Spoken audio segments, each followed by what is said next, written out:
I would like to request Mr. Baqir, moderator for the second session, and Dr.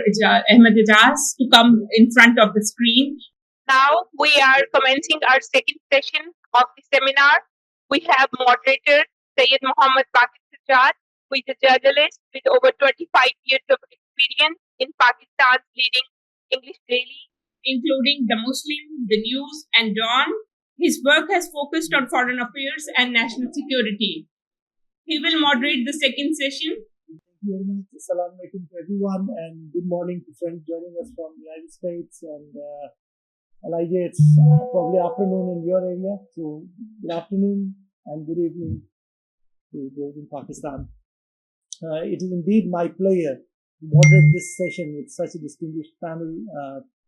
And all of you know that it has almost been a month that we observed the first anniversary of the start of Israeli genocide in Gaza. Regrettably, the region remains gripped in tragic and continuous, but also escalating violence. The extent of devastation in Gaza is staggering. 44,000 innocent civilian lives have been lost. Almost 90% of the remaining population or the surviving population has been displaced. The 6 to 12 kilometer wide land strip and 41 kilometer long land strip has been pulverized to rubles through the unprecedented use of force, leaving behind trails of death and destruction, which you could have imagined before. Death and destruction is not new for Gaza. It has endured several phases in its history, but each phase has outdone the previous in its severity. What we are seeing now shatters the notions of barbarity that could have been thrust upon on this beleaguered territory.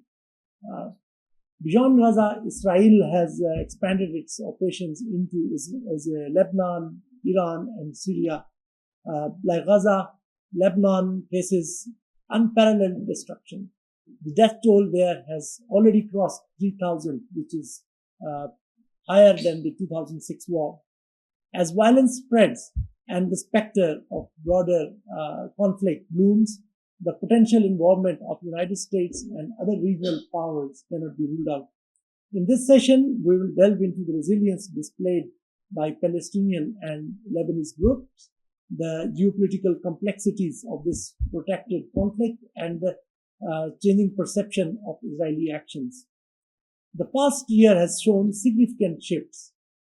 First, as it was noted during the opening session, that Israel faced unexpected military setbacks. It has not achieved any of its goals that it might have set at the start of its genocide in Gaza.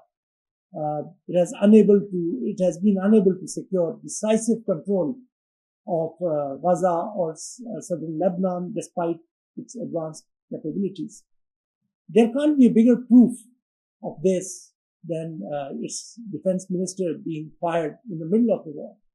Although they cite political differences over policy for his dismissal, but who would fire a winning general in the middle of war, no matter what are the other considerations?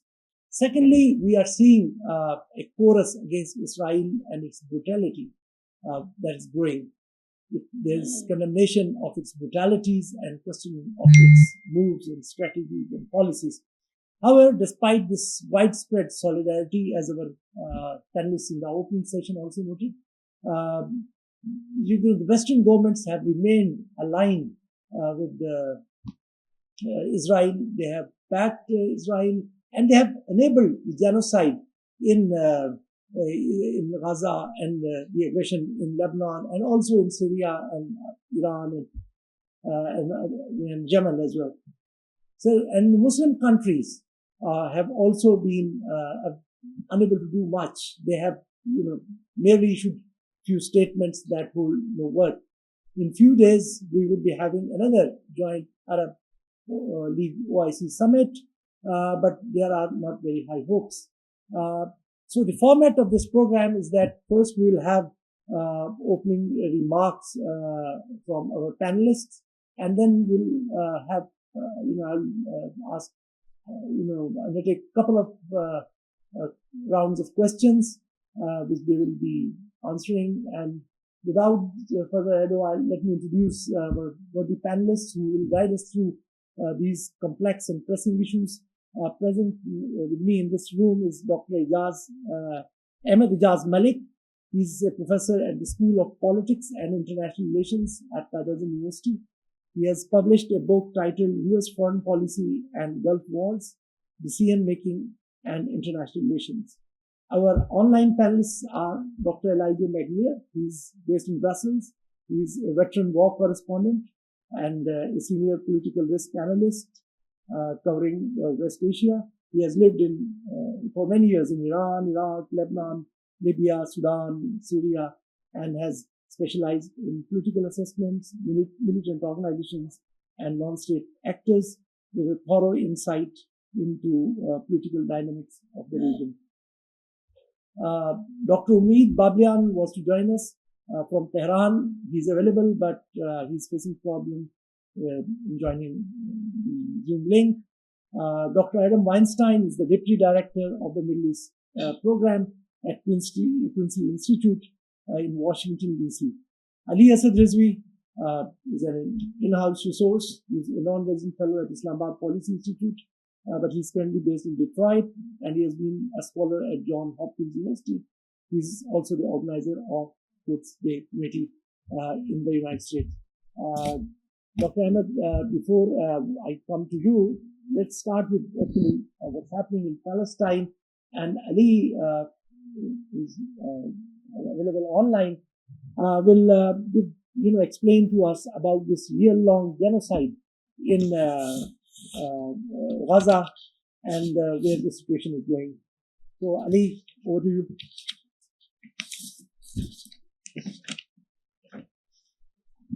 Ali, yes, sir. Alaikum. Bismillah. Peace and blessings be upon everybody over here. And, whether you be in the West or the East, we're on the path of establishing something very extraordinary. So I'll just start it off, giving a few pointers, just to be able to have a historical perspective within, be able to delve a little deeper into the current situation in Gaza and Palestine in general. And then, we're going to take it forward from there. And some of the points are going to be rhetorical in nature, more sort of facts being presented. However, it's important just to be able to have a wider audience understand the current complexities that are on ground in the West Asian part or the Middle East. First and foremost, within, nothing started from October 7th. That is, what we understand, something that particular incident or event perpetuated the Israeli side to be able to launch an unprecedented attack on the civilian population within Palestine. However, some of the things that we see in terms of the infrastructural standpoint, the hospitals, schools, recreational institutions, they have been obliterated all the way down. So kids, women being shredded into pieces, and just in general, the act of the West tries to present it as more sort of a war or a conflict. It's more sort of a genocide. Even the UN came out with a report back in March 2024 presenting this particular act of terror by the Israeli government and the military as a sort of genocide. And so the aggression just in general has, sparked an unprecedented level of support across different bases, whether it be the Muslim world or the non-Muslim world. And in general, you see the West, especially more sort of the conscious souls within the West and the general public have come about and protested, participating in the boycott movements, and more sort of resignation within the tech field has been a huge thing, especially within the 10 big sectors. Now, coming back to how the Palestinian population And a lot of times, when we look back in the media, we just hear about Gaza, Gaza, Gaza, and not necessarily hear the word Palestine. And it more sort of is a unconscious way of telling us, moving us into more sort of the idea that there doesn't exist a state. There is just the state of Israel, which in our view is in more sort of an illegitimate state. But then, any sort of pointers that are presented forward are more sort of, from the standpoint of Gaza, just specifically. However, whether you look at the West Bank, the Jordanian side, you look at Gaza in general, I think it's much better to be able to specify the word Palestine in any sort of our commemorations or talks all across. One important factor that we're able to see within Gaza, even the genocide continues, having Lebanon taken a lot of the brunt recently. However, whether it be airstrikes or the troops going in, they have pretty much obliterated about 70% of the infrastructure in general.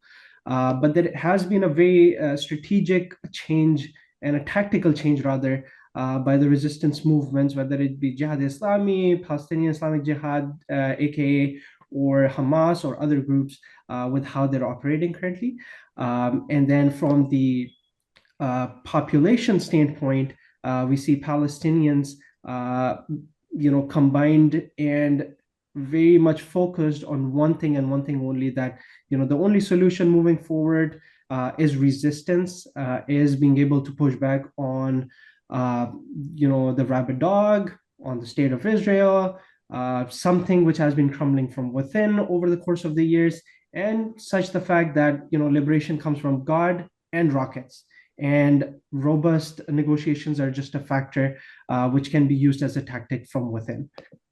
And then always also looking at the global South, the West Asian part, and then the unifying and the shifting power factors that are within Palestine or across the region that have been able to support the groups from within, from Palestine, within Palestine, but the sheer loss of human life, especially the ones who have not been directly involved in this conflict, has definitely caused a huge problem and a point of concern across the globe. Thank you, Ali. And I would welcome Dr. Omid Babelian from IPIS Tehran, Institute of Political and International Studies.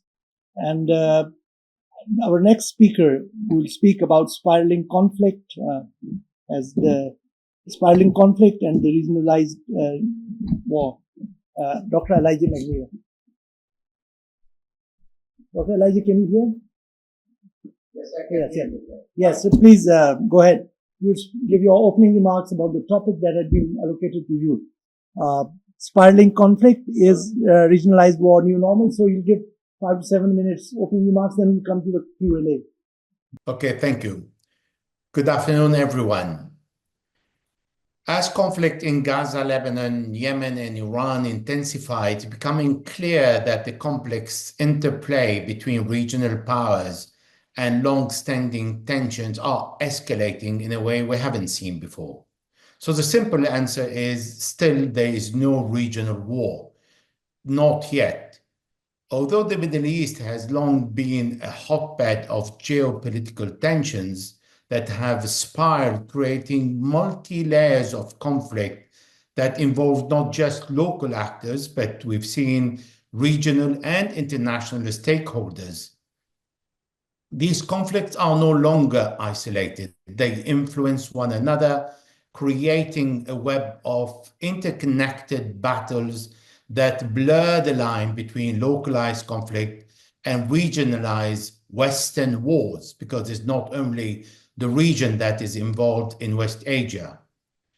Palestine has once again become a force and a focus in the Israeli ethnic cleansing and genocidal war, with Israel's collective punishment, crime against humanity, war crimes committed live on social media, against the Palestinian population, not only in Gaza, but also in the West Bank. However, the situation has broader implications beyond the Palestinian territories. Because Israel seeks to dominate Palestine and expel the Palestinians from their refugee camps in Gaza, because Gaza has 60 refugee camps from all the Palestinians who fled after the Nakba in 1948. The Palestinians are perceived by the Israelis as a threat to their national security. And this is why we see responses from allies and enemy alike. Iran, for instance, is a vocal supporter of both Hamas and Hezbollah. It is deeply invested in the outcome, as well as the US, UK, Germany, and other Western and some regional countries who are supporting Israel in one way or another. The support is not ideological from the Iranian side, but Israel and the US, that President overtly declared that he is more Zionist than a Jew or other Israelis, is in a way ideological. For Iran, it is partly because its constitution imposes on itself to support all the oppressed people around the world and to protect the resistant forces and interests. For the West, the defeat of Israel is seen as a serious threat to the Western hegemony to the benefit of the resistance. It is impossible to exclude also the concern of Gulf neighboring countries who are watching with great interest and concern how this multi-layers war will unfold and how it's going to end.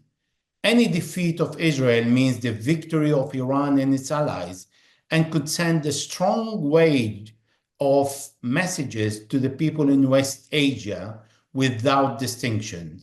This is an undesired outcome by many Middle Eastern and European countries, as well as other Western nations. So the cycle of aggression and retaliation that we are seeing now escalating, especially with Iran's capability to stand against the Israeli advanced technology with the support of the US, unlimited support of the US, the support of Iran to the Palestinian, to Hezbollah, to the Iraqi, to the Syrian, to the Yemeni, is creating a new dynamic in the Middle East. In Lebanon, for example, Hezbollah has started to support Gaza at the first beginning because Gaza and the Palestinians were left alone.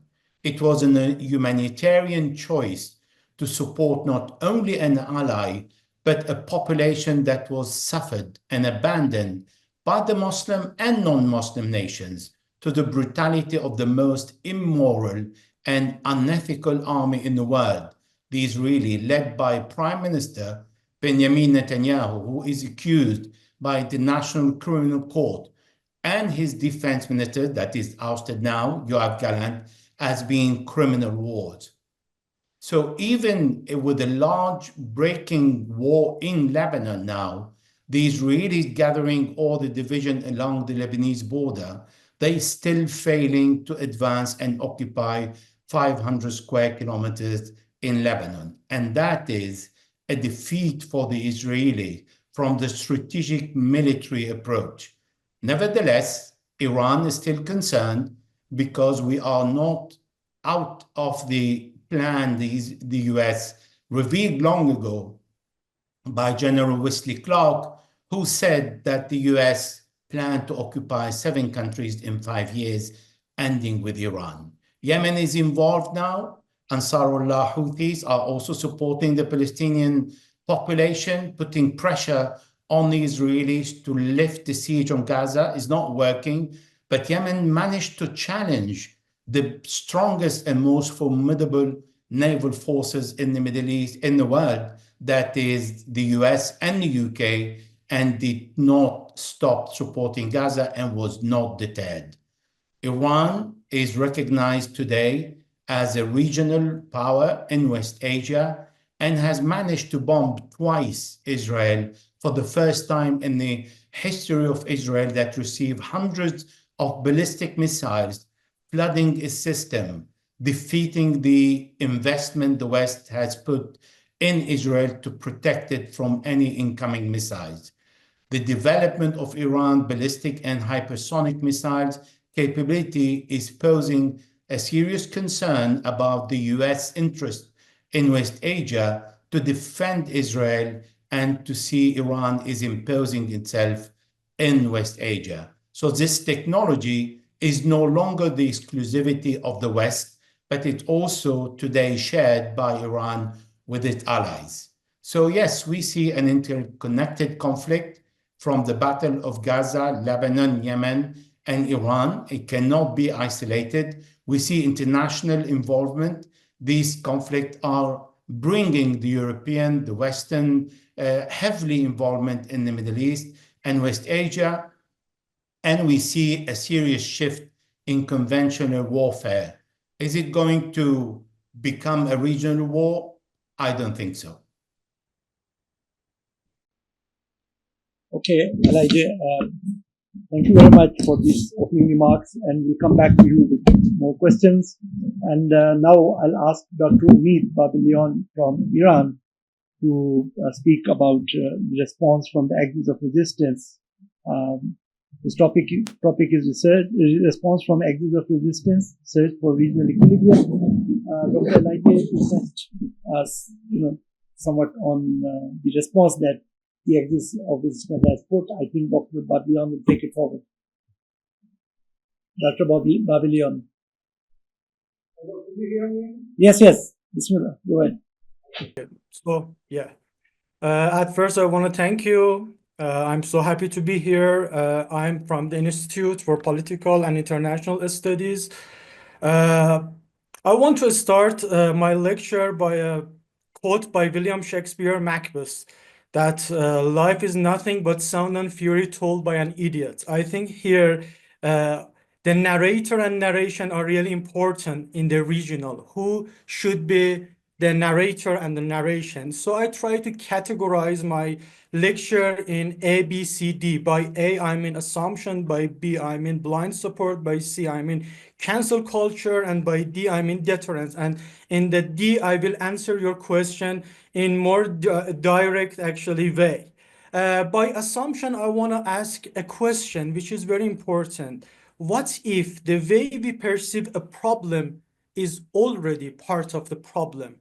I think here there are some cliche or some assumption that should be revisited, especially for European countries, that they understand this situation as 7th of October, but the recent development in Gaza have not been created in a kind of vacuum, and we are faced an old ongoing history. And this ongoing history is marked by occupation and humiliating the dignity of Palestinian people. Today, we are facing an apartheid regime, and it's important to understand Israel as something which is apartheid, which sees no way other than genocide and dehumanization of Palestinian people in order to implement its illusion. When dehumanization occurs, all kind of brutal behavior are considered acceptable. The Zionist regime tried to serve the most radical right-wing government in Tel Aviv. It is necessary to remember that resistance has a long-lasting history in this region. In the initial phase, the history of Palestinian people started with unified resistance. But after then, resistance continued alongside negotiation. During the negotiations, Palestinian negotiators, I always use this metaphor, held a gun in one hand and pen in the other to show that negotiation continued alongside resistance. In 2002, these negotiations turned into a kind of compromise in exchange for land and the establishment of Palestinian state and determining the borders on the basis of 1967 boundaries. However, over time, Israel betrayed the Palestinian people and tried to advance Abraham Peace Accord in 2019. The basis of this plan is economic development for Palestinian people in exchange for a compromise over land and forgetting those aspirations, which means that Palestinian people will have a subsistence economy in exchange for land. But today, the Zionist regime even is talking about forced migration because its ultimate goal is a whole occupation of Palestinian territories. I want to use a kind of Hegelian formula or Hegelian articulation about the concept of evil, which I think it's the same as Zionist regime, that evil reside in the very gaze which perceive evil all around itself. When we are talking about Israel, we should understand this concept in a kind of Hegelian form. On this basis, we should understand something like Hamas or the group like Hezbollah. They are coming from this context. The blind support. Now we are facing that Europeans just support Israel blindly. I think that's because they can't understand what is happening in this context. They see the word and the word order as if the word 1 just yesterday it finished. The curriculum of European is now about art of negotiation, how to manage a conflict, but it's not all about history. But here, history is very important, and they should understand what is happening in this place. The C part is cancel culture. We are now dealing with a big cancel culture. They don't care about what is, for example, Hamas saying, Hezbollah saying, but because I said context is very important. So we should try to gather together the think tanks, Islamic think tanks, and go and talk about this kind of thing. But the D part is deterrence. Deterrence in a strategic literature has 4 main components, all of which are hidden in Iran's action. The first one is ability. The first element, you should have military power on the ground. This is the objective component, and Iran show its missiles and drones capability and accuracy. Note that Iran didn't target any civilian residents, water storage, journalists, ambulances, or nursery. Iran is not like Israel. The second part is will, determination. In addition to ability, the will to use these abilities to conduct operation is also important. If there is no will, your message will be interpreted as a kind of bluff. This third part is send a clear message in which is need both diplomacy and perception. And the fourth one is rationality. With the type of action that Iran actually did, we send a kind of message to the other party that we are a kind of rational actor and are willing to act in alternative ways. It is important to emphasize these few points. Iran's action is a response and not attack, and is fully justified based on the principle of legitimate defense in accordance with Article 51 of the United Nations Charter. The military action was not revenge, but legitimate defense, and was carried out based on principle and proportionality and necessity. Iran, based on Article 51 of the UN Charter, has the right to defend itself against military attack from Israel. This isn't about retaliation. It's about legitimate self-defense under international law. The recent attack by Israel violated Iran's sovereignty and resulted in the deaths of Iranian officers, which is something that Tehran cannot ignore. Iran always carefully consider all aspects before taking any military action. But the recent conflict have shown that Iran not only has the military capability to defend itself, but also willingness to strike back at Israel if it needed. Iran is a nation that has fought an 8-year war with a powerful regional army without losing land, defeated groups like ISIS, and even directly challenged US military power and Israel defense system. One way to reduce tension is through a lasting ceasefire in Gaza and Lebanon, but this needs to respect Iran's role and security interests in the region. Israel, despite its claim, has not achieved any goal in Gaza and Lebanon. Over the past year, it has failed to destroy Hamas or seriously weaken Hezbollah. Instead, Israel is facing global isolation, halted diplomatic progress with Arab countries like Saudi Arabia, and a damaged reputation. Its economy is struggling, and internal conflicts are growing and putting pressure on Netanyahu. The longer Israel avoids a ceasefire, the worse this problem will become. At last, I should mention that the Israel regime was built on 2 ideas: victimhood and invincibility. The axis of resistance, through its strength and belief, has been able to defeat both of these ideas, victimhood and invincibility, which is major strategic defeat for the regime. Thank you. I will now move to Dr. Ijaz, who's sitting next to me, to speak about the new strategy for the Muslim world. In the opening session, we heard speakers emphasize on Muslim unity. Dr. Ijaz, I hope you can, explain this strategy or propose a strategy in view of the upcoming summit, where to which everyone is looking forward to. Can you hear me, all of you? Yes. I'll touch upon a few of the other things which are related. I have your voice in a very bad way. I can't understand. I can't do I think my otherwise voice that's is in a what- bad way. But, yeah, can you hear me now? Yes. Yes, good.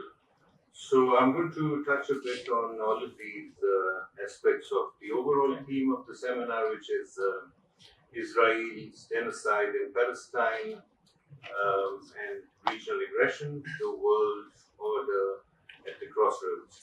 And then briefly come on the topic which I've been assigned, which is new strategies for the Muslim world. So I'd like to place how we see Israel's attack and extension of that beyond Palestine.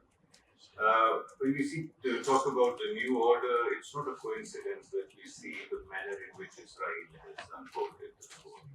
It's a trend in post 9/11 where we see the United States very systematically justifying war, very systematically employing a discourse where use of terminology suggests what are their objectives post-war. We're seeing how very clearly states are prior to actually waging war, brought to that extent they are economically, monetarily so weakened that it's a multiple impact of war on their economy, their society, as well as their standing. So Israel appears to replicate that pattern very clearly. The other thing which we see in Israel's domestic structure is prior to the war, there was this long status of genocide, the sidelining, the embargo, the dehumanization of Palestinian people prior to 7th October, for 17 months at least. And you're seeing very clearly how there was a very systematic discourse utilized to cow down the domestic people as well as to suggest what they plan to do with Israel. Netanyahu was facing trial charges of corruption. There were authoritarian draconian laws they had initiated in the domestic structure. There were huge protests against his regime. There was a very systematic manner in which we were seeing an elite of these decision makers joining the Zionist party. Netanyahu is the epitome of this divide within Israel between the Ashkenazis and the Sephardic Jews. So we can see that combined with the way we're seeing a discourse mentioned in the previous session by speakers as well, how the use of the term entity for Lebanon, entity for Iraq, for Turkey, for Syria, for Iran, suggesting how there was this discourse of a greater Israel. So Netanyahu's war is not necessarily self-defense. It has a very systematic agenda. It's a distraction from the domestic problem he faced. And it's a suggestion to what they plan. But creating a buffer zone is one of the immediate things that they had. We're seeing how the Muslim states appear to have reacted to this. Abraham Accord was one, OIC Arab Summit is supposed to be another. If you look at the way in which Abraham Accord was initiated, how Trump's son-in-law played a very clear role, not really the job that diplomats should be doing. He was playing a role in his own personal capacity. So you're seeing a very clear manner in which it was not just a tradition of how United States had outlawed and violated international law, but adding kind of an ad hocism to interstate relations as well. It's a very clear manner in which the systematic manner of dividing cleavage within the Muslim world, if we may call it. I think it's very problematic. I'm going to struggle quite a bit to tell you what we may regard overall as the Muslim world. But there are certain areas of commonalities where we see a very clear manner in which there was a clear divide between how Iran may evolve as a relatively significant actor, if not the leader of the global world, and placing how Turkey had to choose sides in deciding which camp to join. Very clearly utilizing the manner in which there was some commonality between Saudi Arabia, UAE, and Bahrain, adding Morocco, trying to engage with other Arab countries, giving some concession to Sudan as well.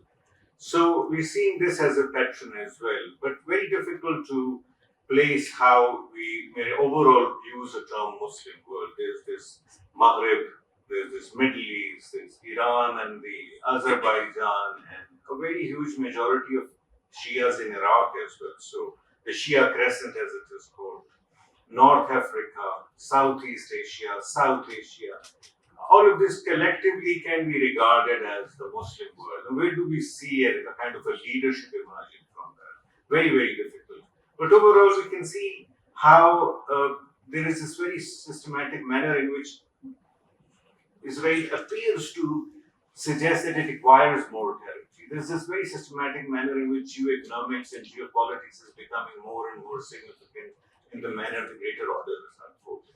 So that can be a strength looking at how we have placings of Muslim states where there can be regional economic integration, there can be political places of representation, they can be, like Dr. Shidi Mazari suggested, a peacekeeping force as well.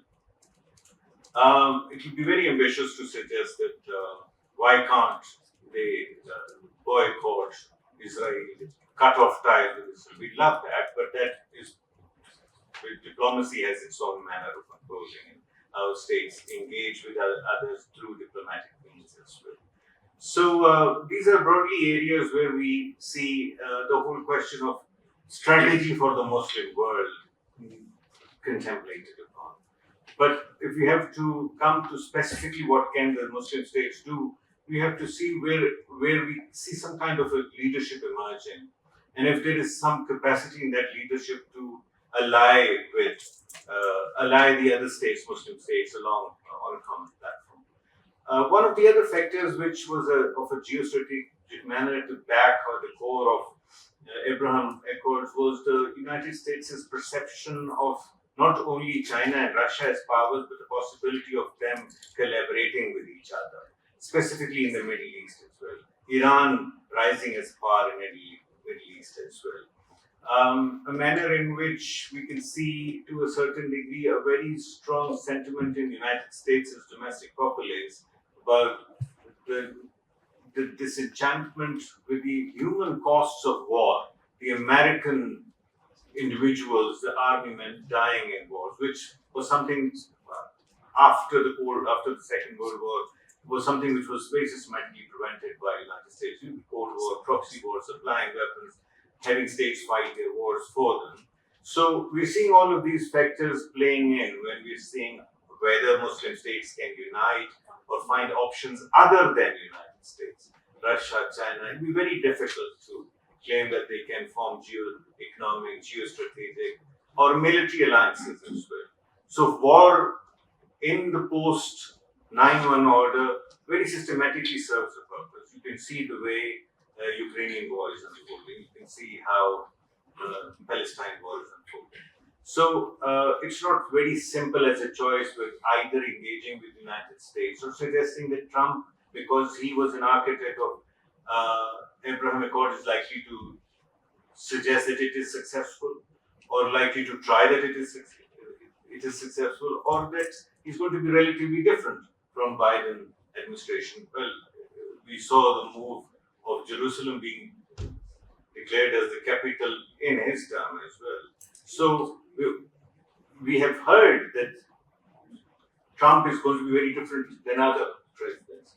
But the grand strategy that the United States has and still remains the same, irrespective of who becomes the president. Even if Ralph Nader becomes the president, the overall grand strategy is likely to be quite the same.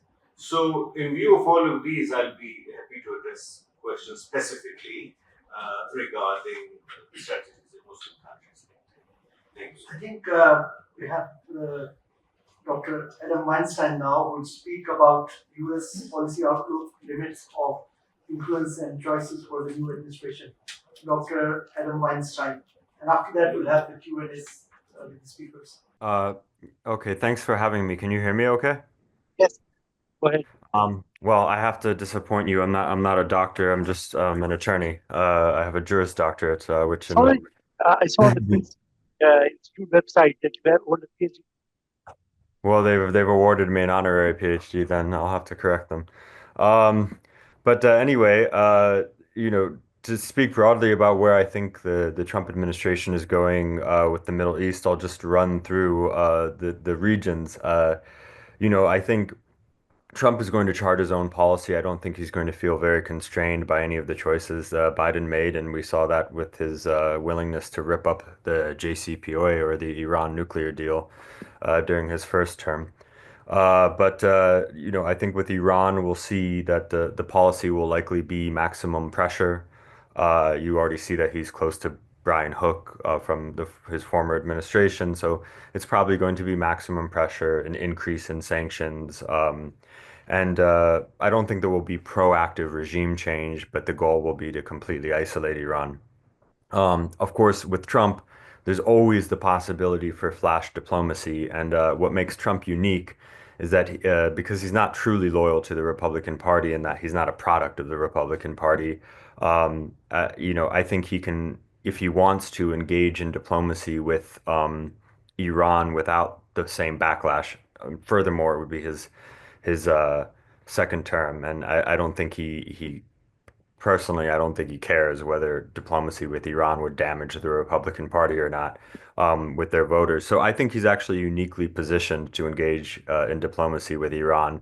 The question is whether Iran would really be receptive to diplomacy with the man who killed Qasem Soleimani and so forth, and whether Trump would even have that inclination to begin with. On Israel, remember Trump is the one who moved the embassy to Jerusalem, which was quite provocative, and you could say, sent a message to the Israelis of what might be tolerated in the future. He's likely to be close to Netanyahu, and I think there's going to be very little pressure regarding the annexation of the West Bank or the expansion of settlements or increased operations in Jenin and inside the West Bank. I mean, you even see the Israelis doing operations inside Ramallah. And I think under Trump, that would be completely tolerated without even statements, let alone any kind of pressure. Um, you know, we don't know what's going to happen in Israel. I'll get to what I think were some of the miscalculations of Sinwar later, but October 7th breathed life into Netanyahu's political career. A lot of people thought it meant the end of his political career, but instead it's reinvigorated it. And most predictions have actually turned out to be wrong anyway. So I'll try not to make too many. Israeli society is deeply divided, but it's united on the issue of defense. Israel sees a once in a century opportunity to dismantle the capacity of its adversaries and set them back, 20 years, and that's what it's doing in southern Lebanon.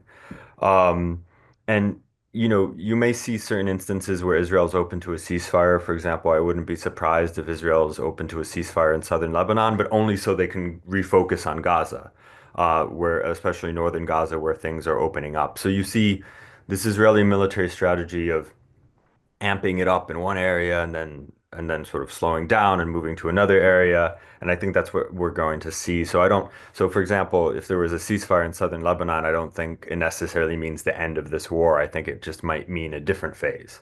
I think during this lame duck period where President Biden is still president, we're likely to see very little happen. At most, maybe Biden would limit some transfers of weapons. In the past, he had limited the transfer of 2,000-pound bombs. Whether he would do that again, I don't know. Uh, that's probably the most that I think we would see in terms of pressure on Israel. Um, Trump, I don't think is going to feel he owes much to Muslim or Arab American voters because at the end of the day, it wasn't a foreign policy election, and we saw that in the polling. However, Trump may have the ability to pressure Israel for two reasons. One, from Israel's perspective, it doesn't get better than Trump. So, in a sense, they have to meet him halfway. But the question is, with someone like Trump, where is halfway? The second reason is that he has 4 years of runway. So the Israelis know they're not getting anyone else for the next 4 years. When it came to Biden, when this war began, I think Netanyahu's calculation was, we're going to do what we're going to do, and we'll run out the clock. And hopefully Biden won't be the next president. I really think that was Netanyahu's calculation, and he turned out to be right.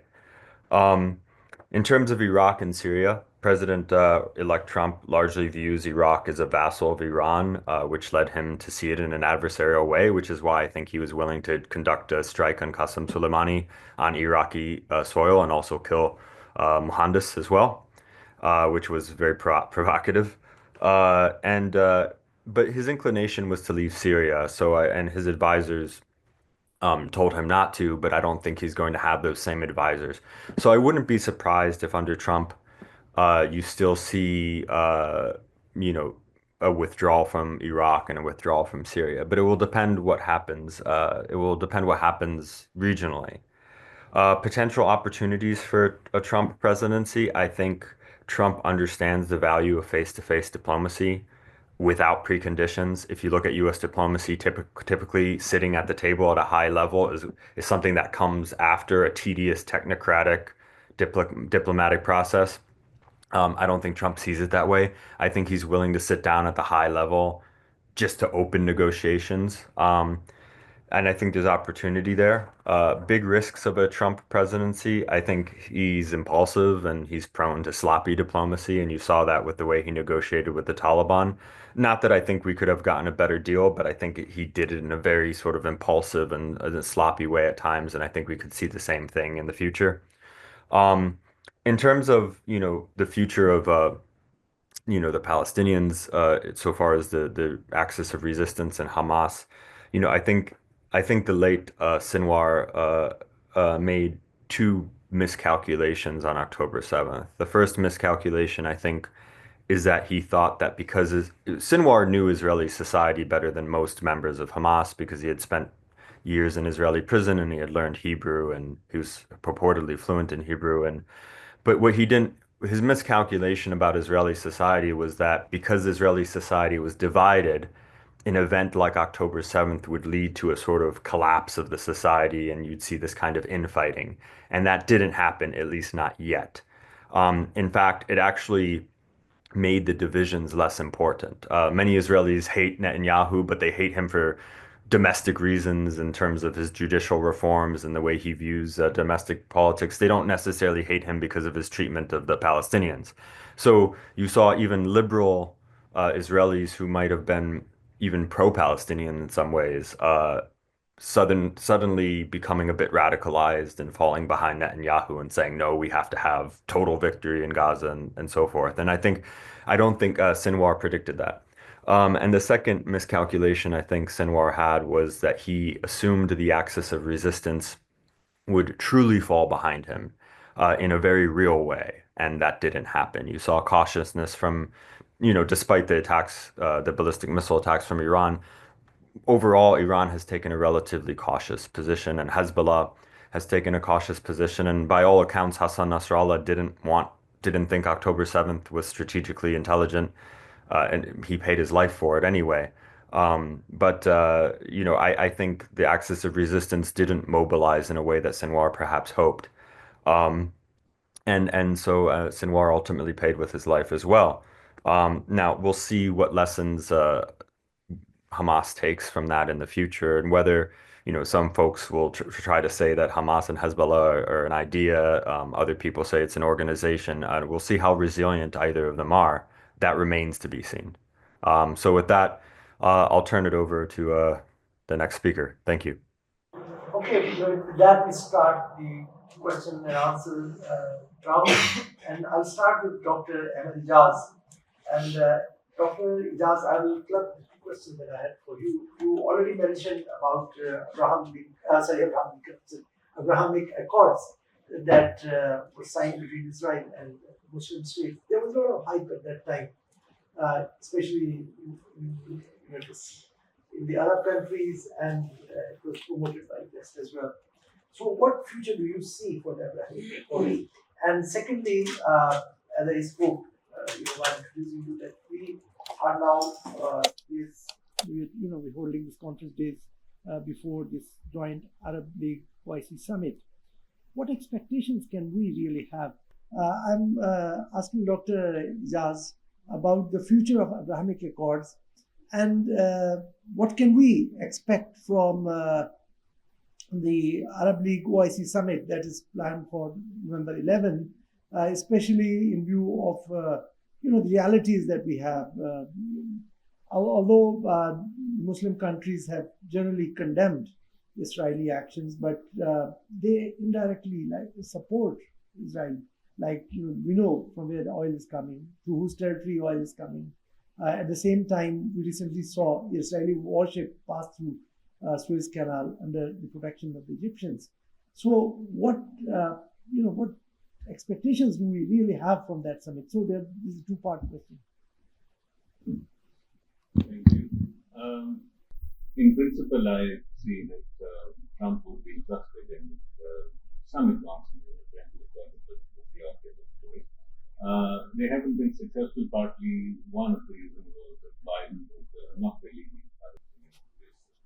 not necessarily seeing them fail, but that was not really the priority that they had. But overall policy of supporting Israel, of funding them, America's policy of ignoring their war crimes, funding their war crimes, has remained and is likely to remain. Muslim states perhaps see Abraham Accord generally in the 4 years that have passed as a choice which apparently goes against their social structure. It appears to them, in my reading, as a way of accepting Israel as a state, as a way of recognizing Israel in return for certain concessions. We saw that there was no condemnation from Pakistan's side. There are many factors involved in that, of this war. They rather like not to accept Israel nor to offend from those whom they're getting aid and funding, which was a part of this new final deal that Pakistan had with IMF. That perhaps we are not going to make certain statements about it. So I think this appears to be the general understanding among whichever you may regard as the Muslim states. I've tried to mention a few areas which broadly can be seen as comprising the Muslim world. So if the objectives were those as set by Trump at the time of conceptualizing and conceiving the Abraham Accords, I don't see much progress there because it appears to be this choice being made. There are many camps in the Muslim world, those who are allied with Saudi Arabia or get benefits from them, those who apparently are quite far, the Southeast Asia, North Africa, the Levant, which really do not have to make this very clear choice. So I'd see Trump expecting to in some ways push for these so that they don't go redundant and absolutely lose all the value or go into oblivion. But perhaps we won't see a very huge advancement. In my view, see not that amount of expectation that Trump had, and perhaps in the second. Like Adam said, I would see that Trump perhaps would come up with something else now to strengthen this a bit further, the objectives of this further. We have got huge expectations from OIC and Arab League Summit, but we heard Mujahid Hussain and Sheikh Mazari making few recommendations what we should do. But if you look at it clearly, there are perhaps two areas where Muslim states ought to and can have some vulnerability. The chances of collaborating economically and supporting whoever in some ways is posing some kind of a resistance to this aggression against Palestinians. So Iran, I think, was not necessarily a reason was that to counter the threat. Iran has its own domestic, foreign, regional ambitions, grand strategy, and in that way, it apparently became necessary for Iran to react to what Israel has done. I'm not sure whether there's going to be a part of Iran's future strategy that they're going to continue with this approach or they're going to confront Israel, because they obviously see that there is some room of some negotiation, some room for begging, taking a step backwards and face saving as well.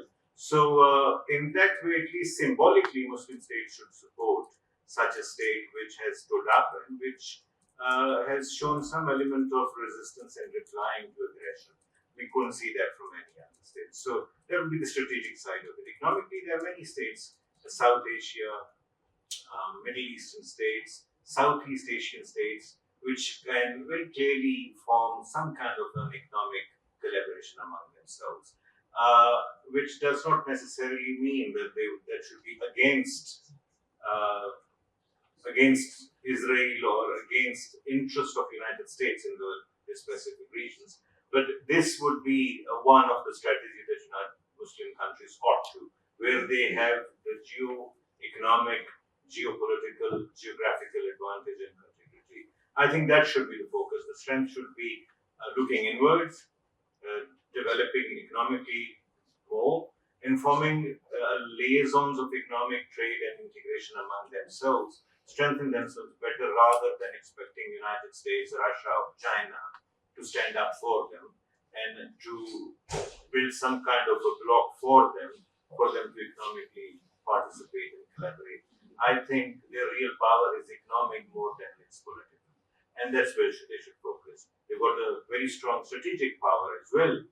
Pakistan apparently is the only state with tactical weapons, Muslim state, but I doubt if this can be of any deterrent use against any form of aggression by a state which is absolutely supported and got a nuclear umbrella by the United States. So I think these two are the areas more than any other which we can talk about. Peacekeeping force, we talk about telling them we cut off the ties or impose oil embargoes. Very, very difficult because there are much more at stake. I did mention the current wars are not solely about waging war militarily. It's about first cowing down, kneeling down the adversary very systematically through economic and monetary stagnation, and then strangulation, and then perhaps imposing the war where they really don't have any way out.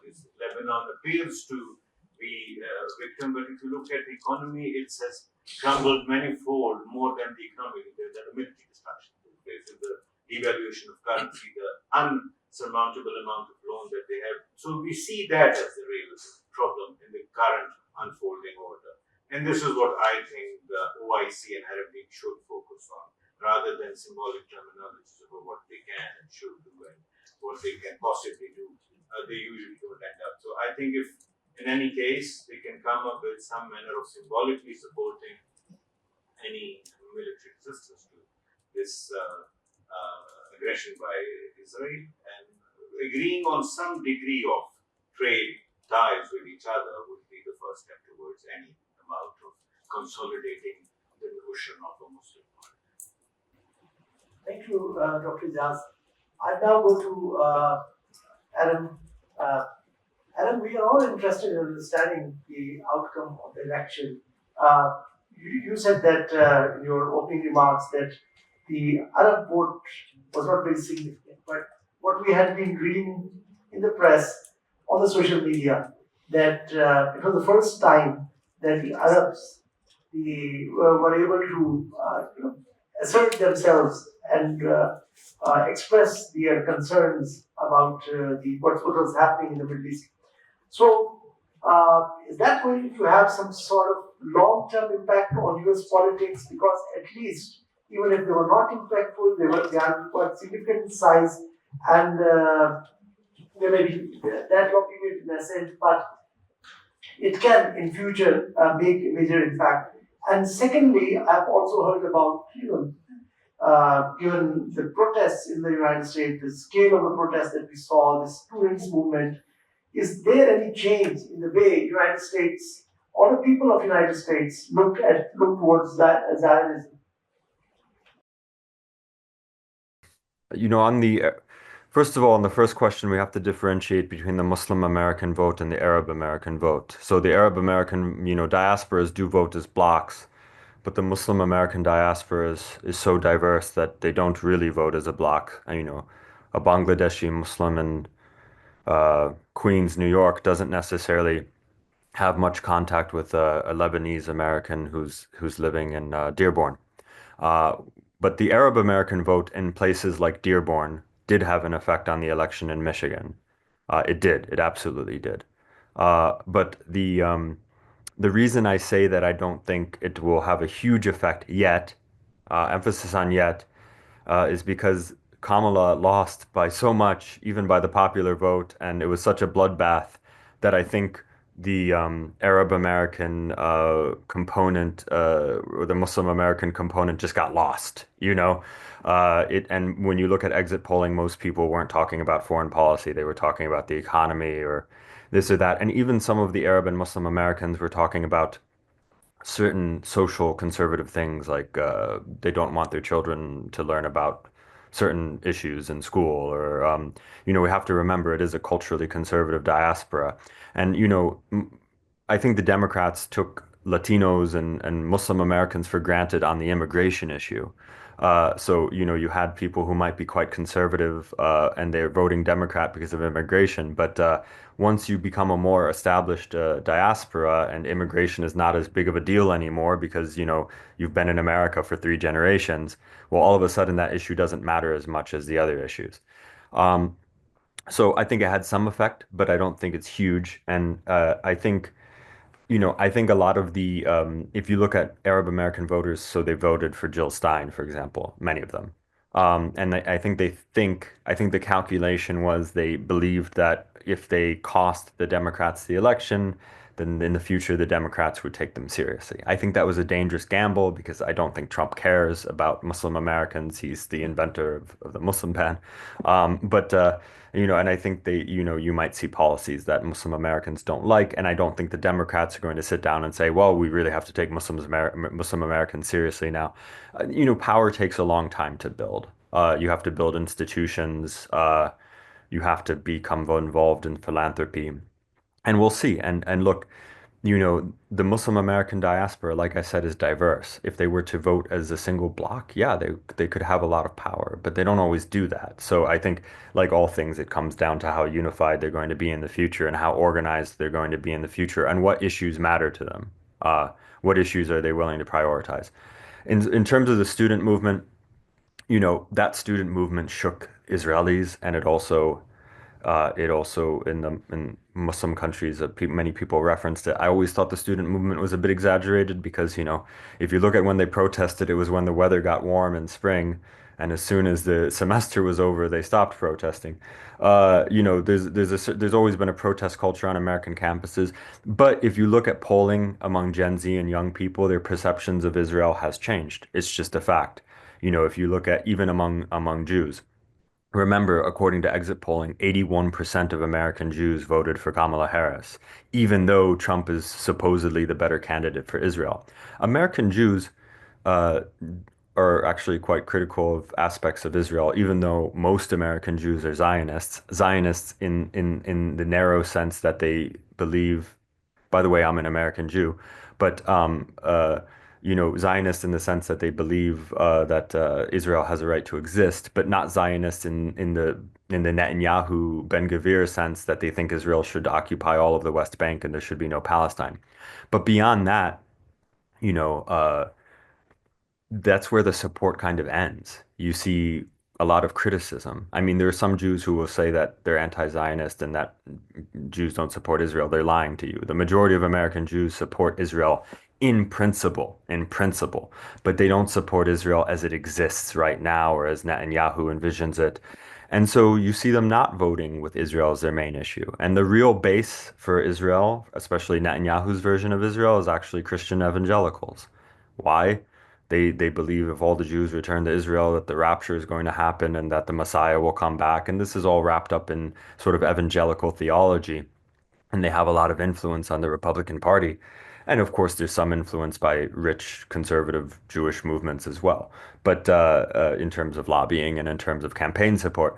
But I think the view of Israel is shifting even among American Jews. It used to be viewed as a David and Goliath story that, okay, it's the David and the Arab world is the Goliath that's attacking it, and now that's switched. It's viewed as a state that is engaging in all kinds of excesses and different war crimes here and there. And although most Jews will say they support its right to exist, they don't agree with the way it's going about it. And yeah, I think that's a long-term danger for Israel in terms of its ability to get support in the United States. I think Netanyahu's calculation is, almost the way Assad was so ruthless that now he's still in power. I think he thinks the same thing. I think he thinks I'm going to be absolutely ruthless and I'm going to change the facts on the ground. And at the end of the day, none of this will matter. In 5 years, 10 years, people will forget about it. So, and we'll see. But, Israel does need U.S. support. The reason Israel can have such an aggressive stance, is because, the U.S. is willing to help it intercept Iranian missiles and so forth and put a THAAD system inside its borders. And the U.S. Navy is very important for that. So if U.S. support were ever to truly decline, that would be a serious problem for Israel. And I do think Netanyahu is paying for today's war with tomorrow's money, in a sense, in terms of the political capital he's wasting. And when 20 years from now, when Gen Z is in Congress, I don't know that they're just going to blindly support Israel. I think there's going to be serious questions. And so that's a strategic error on Israel's part. I hope that answered your question.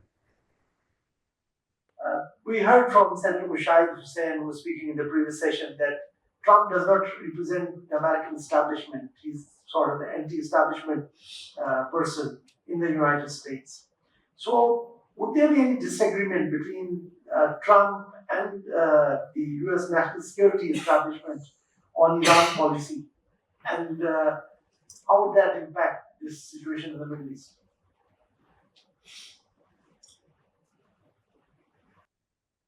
Did you, Adam, get it? Hello? Can you say that one more time? It broke up. Yes. Adam, I was asking that Trump is considered to be an anti-establishment person in United States politics. So if there's such a difference or disagreement between Trump and the US national security team, how is that difference going to play, especially with respect to Iran and the conflict in the Middle East? Well, look, he's anti-establishment in that he's unpredictable. Um, the establishment view of things is to just be cautious, be cautiously hawkish. Let's put it that way. Yes, we're gonna have sanctions on Iran, we'll isolate them, but we're not gonna kill Qasem Soleimani. That would be the establishment line, right? Trump's line, I'm sure that when his advisors said, "What do you want to do about Qasem Soleimani?" They said, "Well, we can do this, we can do that, or we can kill him." And he just said, "Oh, well, great, let's kill him." Because Trump makes impulsive decisions like that. Now, he can also make an impulsive decision to say, "Hey, actually, I think we need to sit down with Iran and, by the end of my administration, we should have an embassy in Tehran." He's unpredictable that way. And which way he goes is going to depend on the kinds of advisors he has. If I were a betting man, I would say he's going to go the hawkish way. There's going to be maximum pressure on Iran. They're going to just have sanctions. There's going to be no diplomacy. But you just never know with Trump. I think Trump has two sort of like they say, that angel and the devil on your shoulder. He has two inclinations. His one inclination is to be a strong man and to sort of engage in strikes to drop the largest bomb on Afghanistan, to kill Qasem Soleimani, to to have a trade war with China. And his other inclination is to be a deal maker, and to engage in, to sit down with Kim Jong-un, even though it amounted to nothing, he did it, to make a deal with the Taliban, invite them to Camp David, and to do things like that. And, if his advisors were to push him in that direction, I think we could see some really interesting developments when it comes to Iran, and even with regards to Israel and Lebanon, and so forth. I think there could be some interesting and even positive developments, but it depends, which advisors have his ear, because Trump himself doesn't have the difference between Trump and a traditional American president is that Trump doesn't have this very well established foreign policy idea, these well established foreign policy ideas that have been, sort of developed over decades, the way, someone like Biden might. So he kind of makes decisions on the go, and they could be good or they could be bad. If I were Iran, I would, and Trump wanted to sit down with me, I would absolutely sit down with him because he's the one president who was not beholden to the sort of foreign policy establishment or the Republican Party in a way that he could actually make a deal. You know, he could actually make a deal. Everyone else would be afraid to make a deal because of the domestic political ramifications. And, you know, as an American, I would say this US-Iran relationship that's absolutely dysfunctional and doesn't have normalized relations, you know, it can't continue this way. We can negotiate 100 JCPOAs, all of them will fall apart eventually because we don't have any kind of normalized relations and it won't be able to withstand the domestic politics. And we've been basically in a sort of, you know, Cold War with each other now for what, you know, 40 plus years, and it's costing the region. So I absolutely think there should be a deal. Maybe Trump can make that happen. And I would hope that if he has any inclination to do so, the Iranians would accept it, accept the idea of it at least. But, you know, Trump can also just follow the establishment line, and he's going to be receiving a whole lot of pressure from the Republican establishment to sort of keep the status quo when it comes to Israel, keep the status quo when it comes to Iran, and not bring any troops back from Syria or Iraq, and perhaps engage in even more intervention. So we'll have to see. It's, you know, the one thing we learned from the last Trump presidency is it's just completely unpredictable. Thank you, Adam. Now I'll go to Babelian. And Babelian, I would like to ask, first, Axis of Resistance suffered loss of custody. And since then, it has not found the replacement of that stature. Then there was losses in quick succession in terms of Ania, then Hassan Nasrallah, and then Hashim Tafdeen and Sinwar. These losses are indeed significant for Axis of Resistance. In this arguably weakened state, can Axis of Resistance still hope of bringing Israel to knees?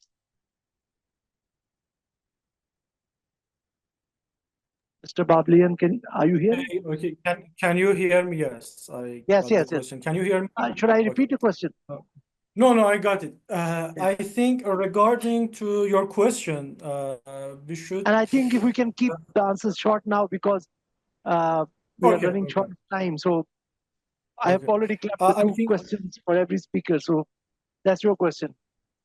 Okay, I think the concept of resistance was born in response to occupation and has never relied on any single person or group of people.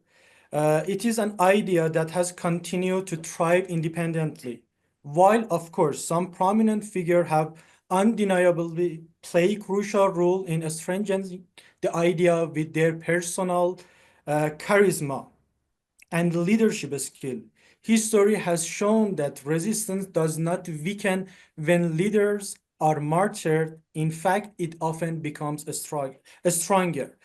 For example, after the martyrdom of Syed Abbas al-Musawi, Syed Hassan Nasrallah became the Secretary General of Hezbollah and greatly strengthened the movement over many years. Today, under the leadership of Sheikh Naim Qassem, we still see Tel Aviv being easily targeted, and the Israeli military has been unable to advance the southern Lebanon. Resistant forces are well prepared for a long-term conflict and have more strategies ready to be revealed in the upcoming days. The situation in Gaza is similar. After the martyrdom of leaders like Sheikh Ahmed Yassin, figures such as Ismail Haniyeh and Yahya Sinwar step into the lead of the resistance, claim that the resistance has weakened, are part of a media narrative which is pushed by Israel. On the ground, however, especially in Lebanon, the reality is different. Hezbollah carries out 30 to 40 daily attacks on areas like Haifa, a strike near Ben Gurion Airport, and has inflicted significant casualty on Israeli forces. These facts contradict Israel's claim and demonstrate that the resistance remains strong. I've recently come back from Lebanon. One of my Lebanese friend has a nice poem that recited that we are the one who rises from the ashes of our land. We are the ones who resist. When the world turns back, our blight is a cry, and the earth will remember our name. I think resistance are living in this discourse. So they are not weakening, they are become more stronger. Thank you. Okay, now coming to you, Ali. Ali, I would like to ask, what is Israel's ultimate end game in Gaza? Is it generally about neutralizing Hamas, or does it extend to permanent demographic and territorial changes? The latest report by UN Rapporteur Albanese also says that Israel is undertaking a systematic campaign of forced displacement, destruction, and acts of genocide against Palestinians in Gaza. And I think one of the most crucial parts for Israel is to be able to annihilate and eliminate whether it be Hamas or any sort of supporting groups in the region, specifically Hamas within the Gaza region.